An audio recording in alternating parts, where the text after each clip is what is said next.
I need to make a new planner for the next 4 months because this one only goes until end of April, and I will use my newest digital kit I designed in the style of scrapbooking pages for the cover image as well as for the month of May. Oh, and I also have a quick book review for you. Welcome to Plan With Me for May. It's Barbara from Vienna, Austria. I'm so excited about this new kit. Do I say that every month? Maybe. Because this kit is quite different from my usual style, as I think you can see. I wanted to combine vintage images with playful, colorful elements, and I wanted it to have a spring vibe. As always, there are 12 journal pages, 8 with focal points and 4 which can be used as more simple backgrounds to add journaling or other visual elements onto. And one of the simple background pages is perfect to add your photo to, or you leave it empty, which also looks fun. As usual, I also have the undated planner pages as well as ephemera pages.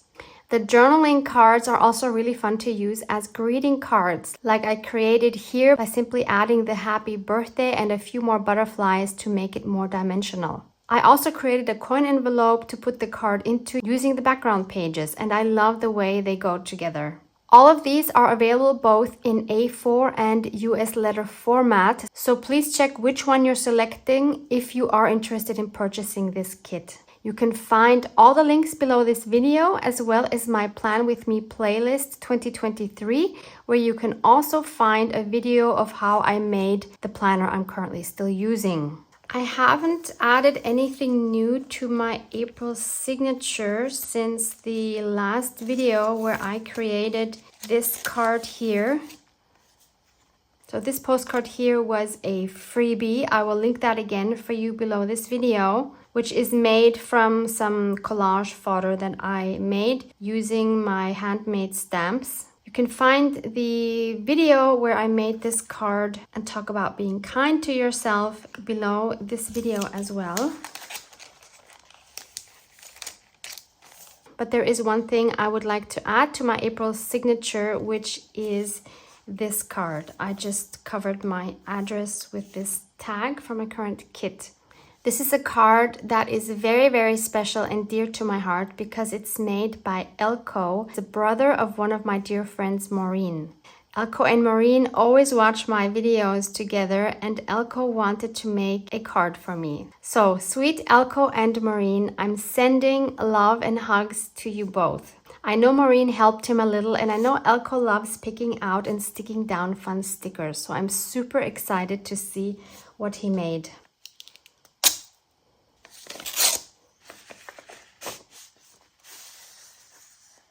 Oh my goodness. It's so cute. Happy days. Have a nice day. Oh, I love the spring vibes. How cute is this? All the hearts here. Oh. Usually I would not share this card, but I know that I am allowed to share it. So let me just read you what they wrote. Hi, dear Barbara. This lovely card was made especially for you by Elko. He thought it was high time to send you a card. He picked out the die-cut elements all by himself. I helped a little bit with arranging them. He is happy with his card because of all the fun, bright colors. Oh, I totally get that. We hope you like the card just as much and that it brings a little sunshine to your day. Definitely, and perfect for this day because it's super gloomy and rainy today. Also included is, of course, a big hug from Elko and from myself. Kisses, Maureen and Elko. Oh, this is so special. Thank you so much, Elko and Maureen. So this needs now a place in my signature. It is quite wide, so maybe the best thing to do would be to put it all the way in the back here.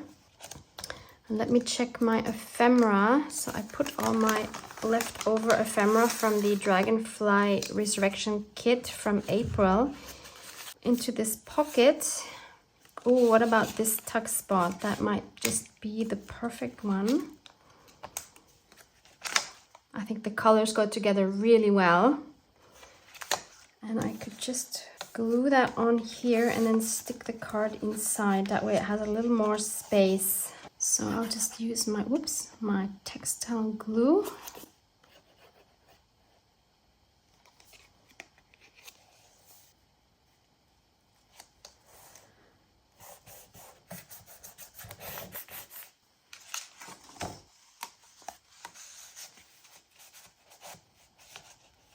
I can't put this farther to the spine because it bends here. So this is as far as I can go to the left, but it's fine. It totally works. And then I'll cut out this. This is for you, and I can stick that on the tuck spot.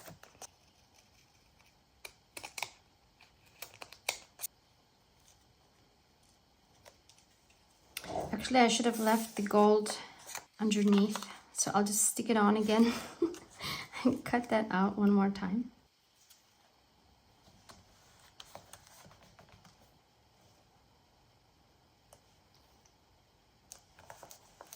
Thank you so much, Maureen and Elko, for this beautiful day, which definitely brightens up my day here in gloomy Vienna. So it's time to make my new planner, and for this year I'm going to stick with exactly this type of planner, which is made out of a paper bag. I love the shape, I love the squishiness. The size is perfect for 4 signatures, so I'll do something very similar for the next few months. I love using these grocery bags that you can get at one of our grocery chains called Billa, but actually they're the same for, I guess, almost all of the grocery chains have the same format. I've already pulled apart the bottom here, so now I just need to cut this off. You could also leave it on if you want like a wider journal, but for my journal I don't need this part.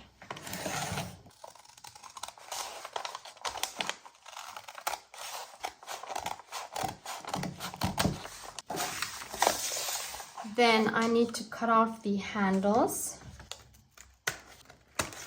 It's also very fun to have the handles on your journals. I have done that in the past, but I would always reattach them because, of course, you need one on the front of your cover and you need one on the back of your cover. So for this project, we won't be needing the handles. Then I can just use this as a guide, and I'm happy to leave the measurements in the description box below. I came up with these measurements because this is perfect for me to use one folded standard A4 page. So if you're, for example, in North America and you're using the US letter size, I would cut your journal so that it works for your standard US letter size folded in half. So in this case, I'm just going to wrap this around, and that way I know exactly how long my cover needs to be.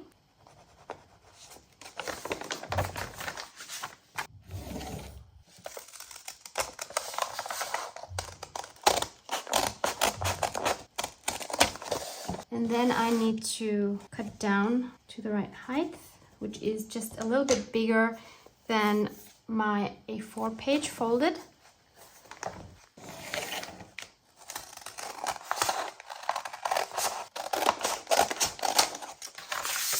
Okay, so this is my cover. On the bottom I have this fold here, which I will leave in because it strengthens my cover. Then I'm going to add some fabric on the outside and inside of the cover. And in order to pick the right fabric, I first decided on what image I want on my front cover. I like taking an image from the kit I'm using for the first month that I add to my planner, which is now my scrapbooking kit. And I decided I'm going to go with this image right here, although this one would also be adorable. No, I'm uncertain. But in either case, they have very similar colors. And so I picked 2 fabrics from my stash. This is the first one. I'm sure many of you will recognize this pattern immediately. It is a Tim Holtz pattern and it's called Vogue. I get my Tim Holtz fabrics from an online store in Germany, which is called Quilting for You. I saw that this particular fabric is currently sold out, unfortunately, but I will link it for you anyway in case it gets restocked. I think the colors go really well together with my kit. And then for the inside, I want to use this one, which is of course also a Tim Holtz fabric. Also goes really, really well with my kit. And this one is called Paris.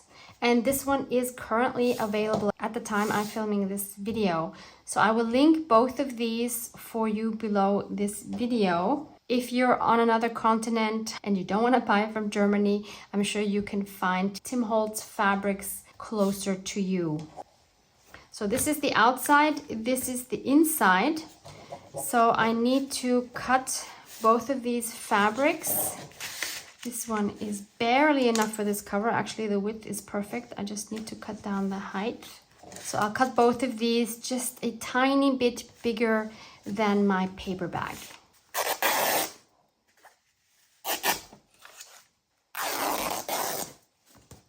Normally I wouldn't do this, but since this fabric is very light, you see, I can see some of this green print through, and I'm not so happy with that. So I am first going to paint my cover with white gesso. I'm going to use my cheapest gesso, which is the one from Action.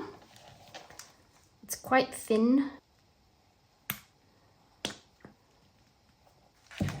And I'll try it with this foam roller, hoping that it will be faster than with a paintbrush.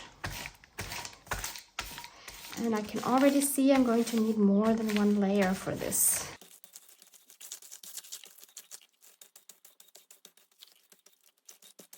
Adding a second layer after the first one has dried.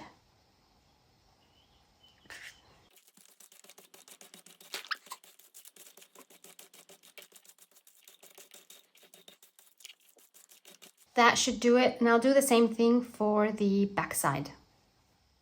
So I have both sides painted with my gesso. This is the inside, so I'm going to adhere this fabric here on the inside. I'm going to use my textile glue, but since it's a bit thick, I'm going to thin it down with a little bit of water. And speaking of glue, thank you so much for your feedback from a recent video where I asked you whether you wanted me to make a glue video. And so many of you said yes. So yes, I'm happy to do that. And I'll use this flat brush.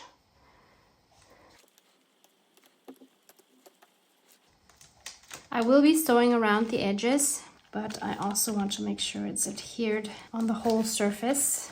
Otherwise, it's going to get some folds in it. I want to make sure the whole surface is completely covered.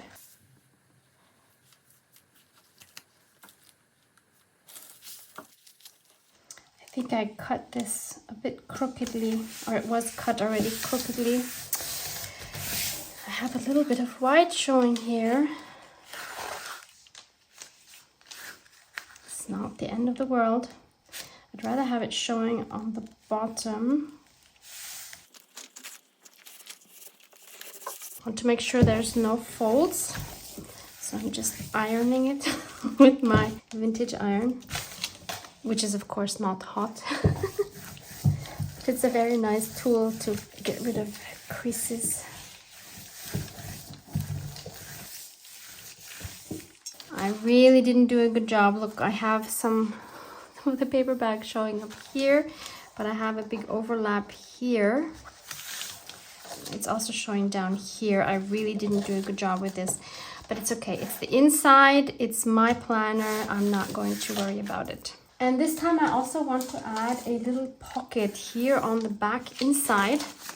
So I have this strip here left over of that same fabric. And I have this part here which we cut off. So I'm going to adhere a piece of that onto my paper bag. This label I think is perfect for my pocket. Let's just see where the fold is. Yeah, so I'll put it about there. I'll cut it here. Then I'll cut a piece out from my paper bag accordingly.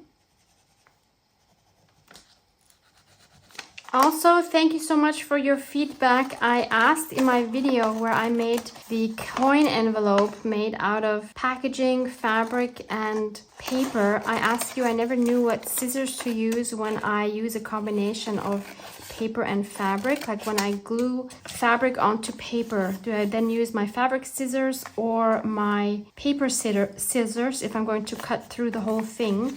And many of you replied that once paper is involved, definitely use your paper scissors, because if you use your fabric scissors, they will get dull. So thank you so much for that feedback, and I just wanted to pass that on to anyone who has the same question. So then I'm going to take this to my sewing machine and sew this pocket through only the first layer of my paper bag. Obviously, you could just glue it if you don't want to sew it. Okay, my pocket is sewn on. It's nice and sturdy because of the paper bag that I backed it with. I chose a very pale lilac color, which I think is very cute, together with this print. So now I can adhere the front. If your fabric has a certain direction, double and triple check that you are putting it on the right way around. It is so frustrating if you don't realize that you've done that when it's too late. Let's do some ironing. In real life, in adulting, I hate ironing clothes, I really do. But ironing a book cover is a whole different story. I'm actually really enjoying it. So I quickly dried this as well. And for this journal, I also want to have a pocket here in the back. Usually I would just take this to my sewing machine and stitch around the edge. But if I want to have a pocket here, I first need to stitch this edge and this edge separately, and then I can stitch around all three edges. So here's my very imperfect cover. It's quite wonky, but I don't mind, honestly. So I have this big pocket back here, which is fun. I have the pocket here. And this is what it's going to look like once it's folded.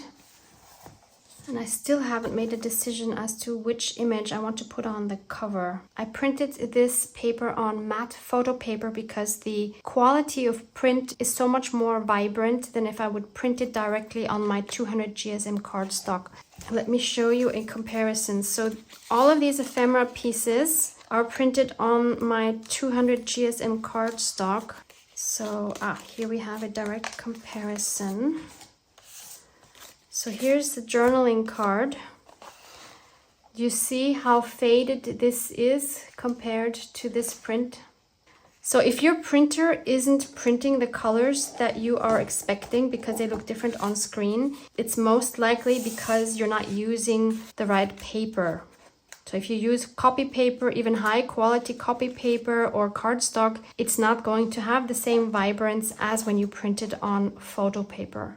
Since I don't want whichever image I choose to cover all of the cover, because I do want to see some of this lovely fabric as well, I will cut out this element here and I will cut out this element here, and then we'll go from there. I'm inking the edges up with Vintage Photo so that we get the full effect when we audition these two options. So I'm going to put this book in here so that I have a better idea of the shape of the cover. Now let's try both of our options. So this is one. I think she almost disappears into the background. I think this one actually might look better on the inside. Like right there, I could add it as a tuck spot here. Then I have an option to tuck something in here. I think she comes out a lot better on this fabric than on the outside.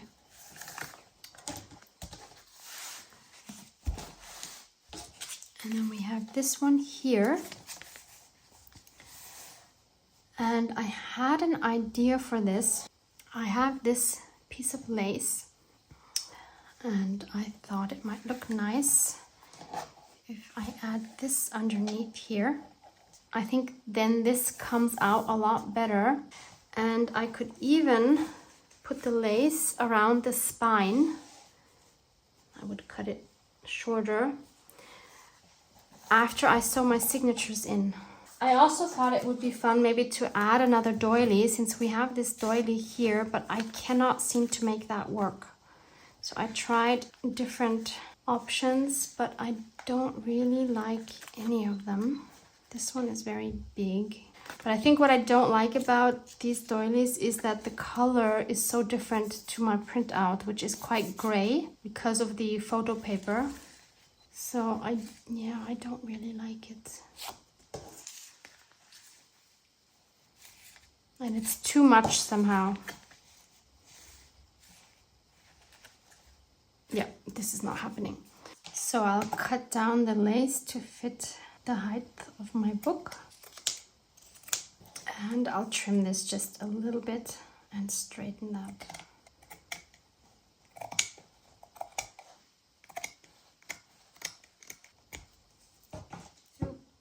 So that means I have to sew in my signatures before I continue decorating the cover.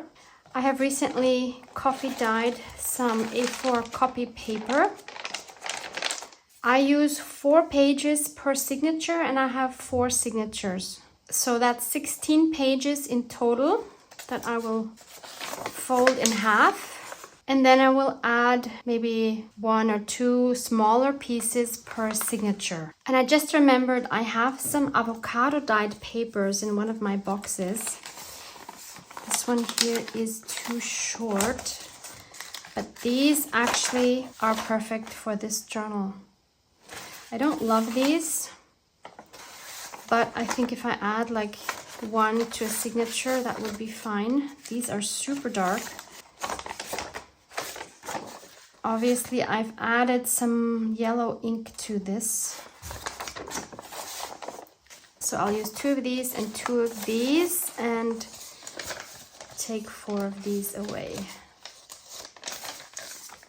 And I can also add this cute pink bubble dyed envelope. If you haven't seen my bubble dyeing, then please check out the video, which is also linked below for you. It's so much fun. This is another one. They look so cute. Here's a little card as well. Then I just fold all of the papers in half.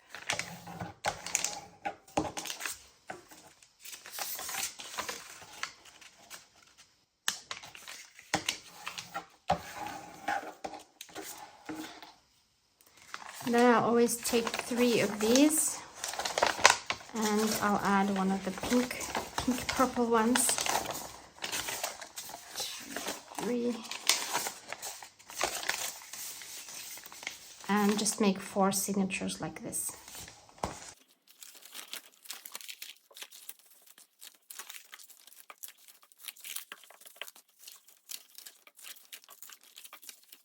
Then I'll add this envelope to the middle of the, maybe not the first one, the second signature. No, I'm not doing that. I'm going to put the envelope here. I like it better when it's split up like this. Then I found 3 more paper bags that I'm going to add to the other 3 signatures. And I'm also going to add 1 of these to each signature.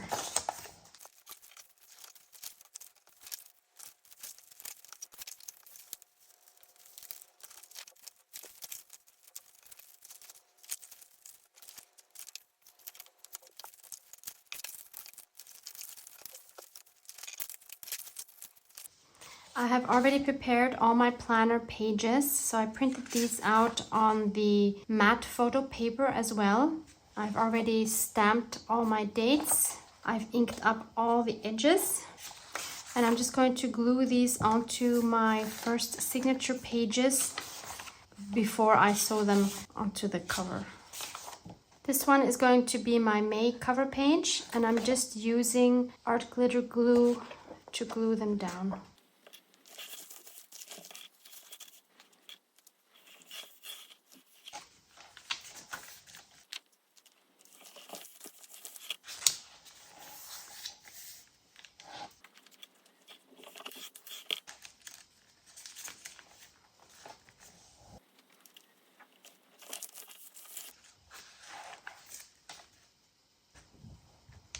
So I don't put dates on my planner pages so that you can use them anytime during the year. You don't have to use these in May. You can use these in December if you like. So I wanted you to have this flexibility, which of course entails a little bit more work on your side to add the date. Obviously you could handwrite it as well, but I wanted to prioritize the flexibility that you get with that. And I would of course love to get your feedback, letting me know what you think about this kit, because I really feel like it's quite different from my other style. Or do you think that it totally suits with my usual style? Sometimes as a creator, you can't see that, so it would be really fun to have your feedback on that. I'll leave this middle double spread empty, then I'll continue here. And I've really come to love this style of planner / junk journal because it's 2 in 1. A planner on its own was too boring for me, and having a junk journal in the style of a planner just makes it really low key for me. Like, I feel no pressure adding anything here, creating a collage or whatever. It's just my planner, you know what I mean? Like, it's so relaxing to work in here, and I enjoy writing things down in my planner because I just love the whole look and feel of it. I also offer a 12-month bundle of my calendar pages, which saves, I think, about 30% to buying all the months individually. So you can have a look at that as well. I will link that bundle for you below. And as soon as I have 12 new planner pages, which are not in that other bundle, I will make a new 12-month bundle for you. I'm not sure why I did not continue stamping the June dates here, but I can do that later as well.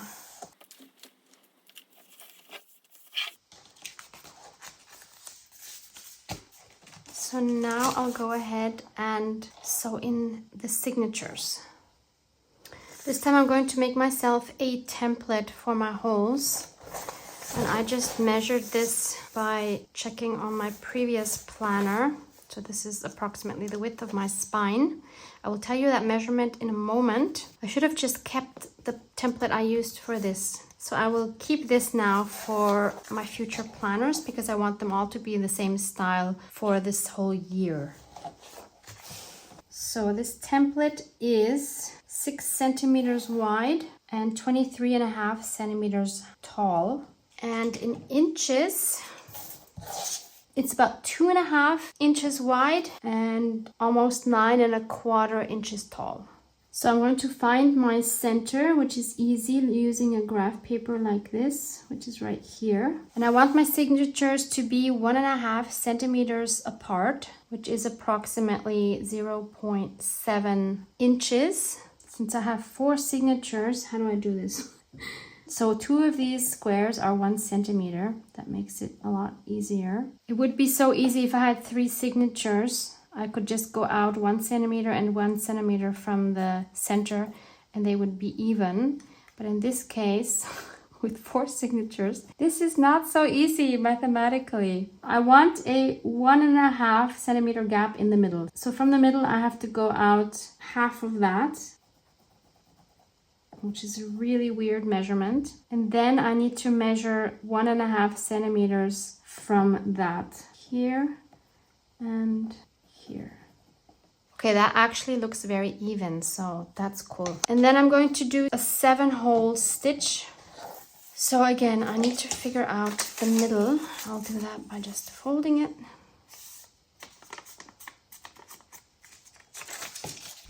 And of course, it's not right on one of these lines.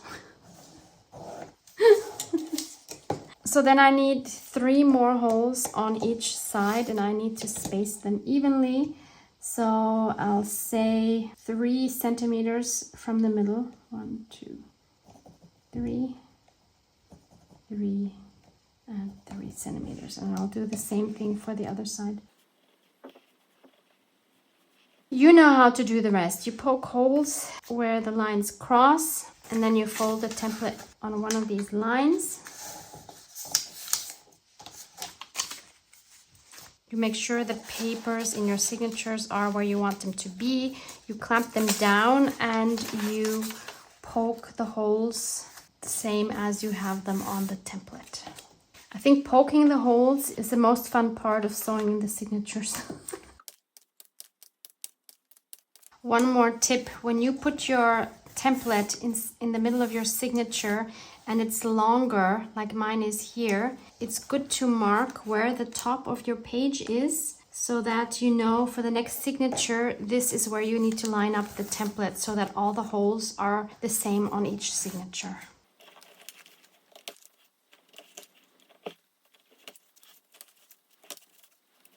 One other important tip I forgot, you need to always mark where the top of your template is so that you don't, by mistake, put it like this in your next signature, because then your holes, again, won't line up. Even if you think you've made them so even, you still might have a problem with them lining up. Believe me, I have been there many times. And then we, of course, also need to add those holes on our cover.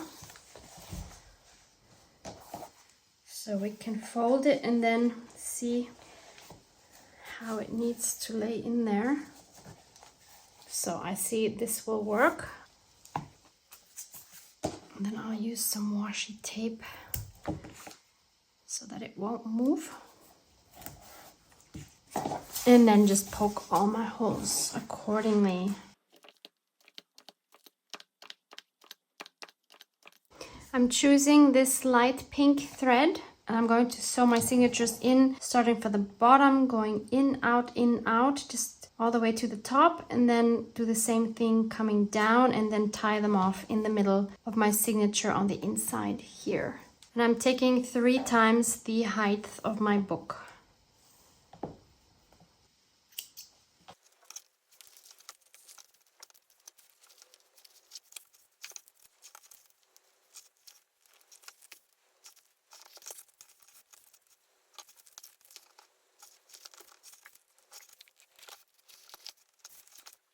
One thing I cannot stress enough is on your way down, when you're poking into the same holes that you already have your thread in, please make sure you're not piercing the thread, because if you do, you will not be able to pull your thread tight and your signature will be in loose, and that will not make you happy.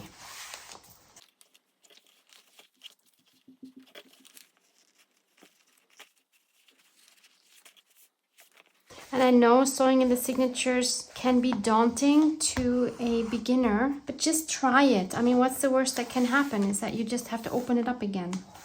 And you will feel so proud once you've sewn in your first signatures. So I know you can do it. Just give it a try. You could start a journal with 1 signature. You don't have to start with 4. I didn't start with 4 either. See here, I pierced my thread now. I went right through the other one. So I need to take that out again and redo that last stitch. Okay, there we go. So then I make sure that everything is really tight. I check here as well, and then I just make a double knot here.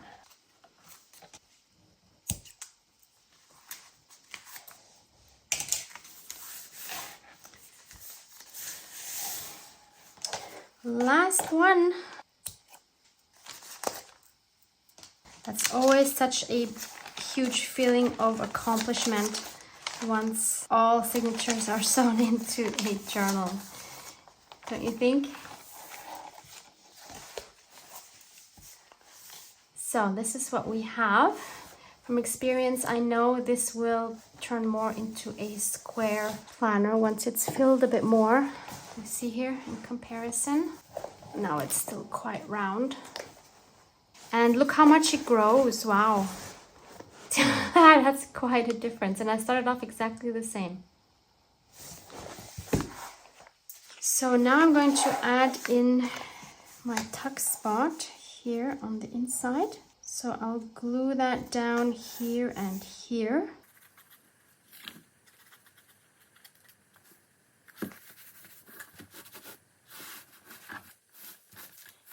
Okay, so we have this here, and then we can add our front cover. By the way, this is what the stitching looks like. I would be totally okay leaving that exposed like this, but in this case I want to use the lace just because it makes this piece here come out a lot better.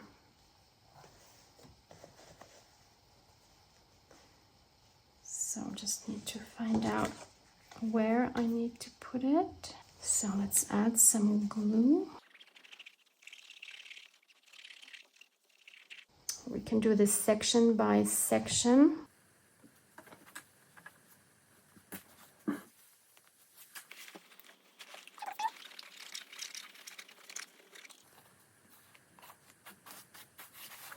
And finally the back here.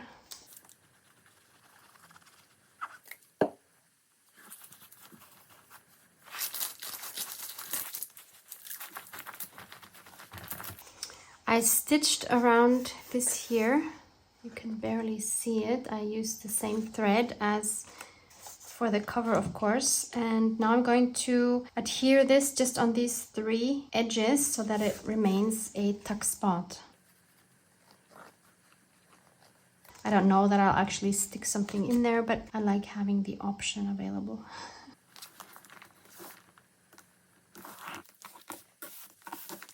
So now I can stick all of my pre-cut and inked up ephemera into this big pocket that I have on the back here. And it will be there for me until I'm ready to play with it. I'm looking forward to having the second one here just as full and chunky as my first one. But there's one more thing we need to do in this one,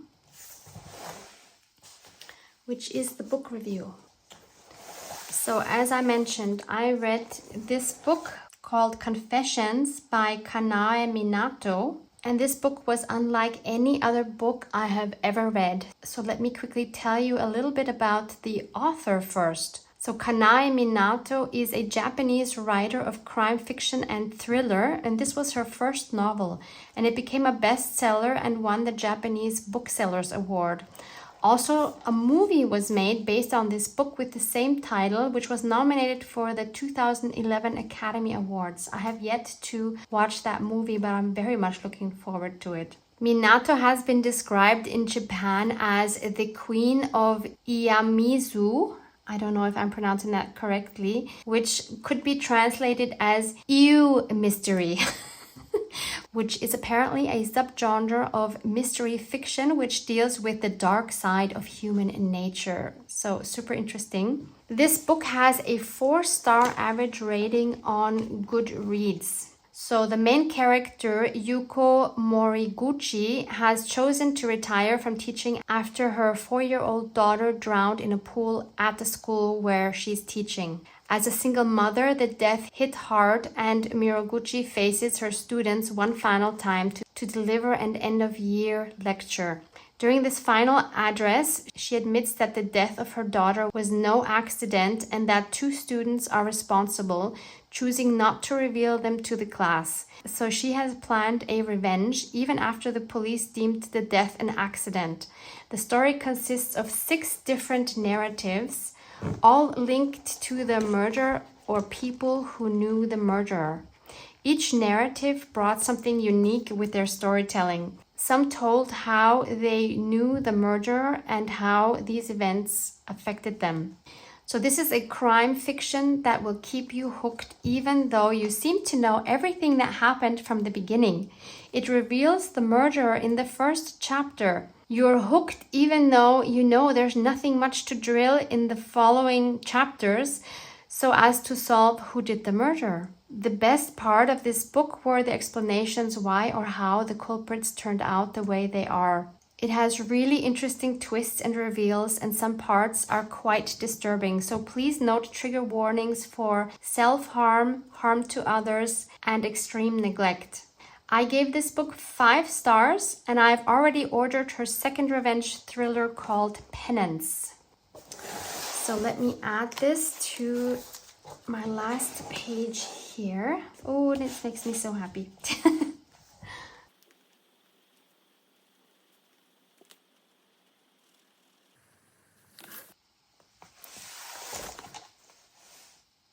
I hope you had fun. I hope you feel inspired to make your own planner or journal made out of a paper bag. It just feels so, so yummy. Love you guys. Mwah, mwah.